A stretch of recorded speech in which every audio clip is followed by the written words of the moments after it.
اور تمہارے پروردگار نے ارشاد فرمایا ہے کہ اس کے سوا کسی کی عبادت نہ کرو اور ماں باپ کے ساتھ بھلائی کرتے رہو، اگر ان میں سے ایک یا دونوں تمہارے سامنے بڑھاپے کو پہنچ جائیں تو ان کو اف تک نہ کہنا اور نہ انہیں جھڑکنا،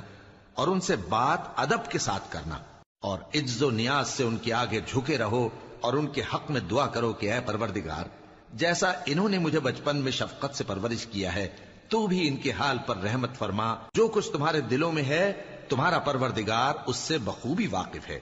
اگر تم نیک ہوگے تو وہ رجوع لانے والوں کو بخش دینے والا ہے۔ اور رشتہ داروں اور محتاجوں اور مسافروں کو ان کا حق ادا کرو، اور فضول خرچی سے مال نہ اڑاؤ کہ فضول خرچی کرنے والے تو شیطان کے بھائی ہیں، اور شیطان اپنے پروردگار کی نعمتوں کا کفران کرنے والا یعنی ناشکرا ہے۔ اور اگر تم اپنے پروردگار کی رحمت یعنی فراخ دستی کے انتظار میں جس کی تمہیں امید ہو ان مستحقین کی طرف توجہ نہ کر سکو تو ان سے نرمی سے بات کہہ دیا کرو، اور اپنے ہاتھ کو نہ تو گردن سے بندھا ہوا یعنی بہت تنگ کر لو کہ کسی کو کچھ دو ہی نہیں، اور نہ بالکل کھول ہی دو کہ سبھی کچھ دے ڈالو، اور انجام یہ ہو کہ ملامت زدہ اور حسرت زدہ ہو کر بیٹھ جاؤ۔ بے شک تمہارا پروردگار جس کی روزی چاہتا ہے فراخ کر دیتا ہے اور جس کی روزی چاہتا ہے تنگ کر دیتا ہے،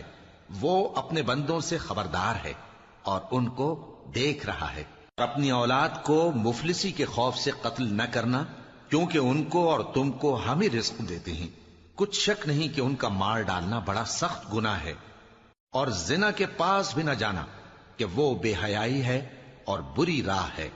اور جس جاندار کا مارنا اللہ نے حرام کیا ہے اسے قتل نہ کرنا مگر جائز طور پر یعنی بفتوائے شریعت، اور جو شخص ظلم سے قتل کیا جائے ہم نے اس کے وارث کو اختیار دیا ہے کہ ظالم قاتل سے بدلہ لے، تو اس کو چاہیے کہ قتل کے قصاص میں زیادتی نہ کرے کہ وہ منصور و فتح یاب ہے۔ اور یتیم کے مال کے پاس بھی نہ پھٹکنا مگر ایسے طریق سے کہ بہت بہتر ہو، یہاں تک کہ وہ جوانی کو پہنچ جائے، اور عہد کو پورا کرو کہ عہد کے بارے میں ضرور پرسش ہوگی، اور جب کوئی چیز ناپ کر دینے لگو تو پیمانہ پورا بھرا کرو، اور جب تول کر دو تو ترازو سیدھی رکھ کر تولا کرو، یہ بہت اچھی بات اور انجام کے لحاظ سے بھی بہت بہتر ہے۔ اور اے بندے، جس چیز کا تجھے علم نہیں اس کے پیچھے نہ پڑ کہ کان اور آنکھ اور دل ان سب اعضاء کے بارے میں ضرور باس پرس ہوگی۔ اور زمین پر اکڑ کر اور تن کر مت چل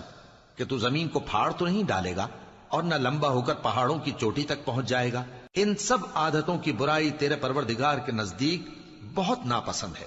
اے پیغمبر، یہ ان ہدایتوں میں سے ہیں جو اللہ نے حکمت کی باتیں تمہاری طرف وحی کی ہیں، اور اللہ کے ساتھ کوئی اور معبود نہ بنانا کہ ایسا کرنے سے ملامت زدہ اور راندہ درگاہ بنا کر جہنم میں ڈال دیے جاؤ گے۔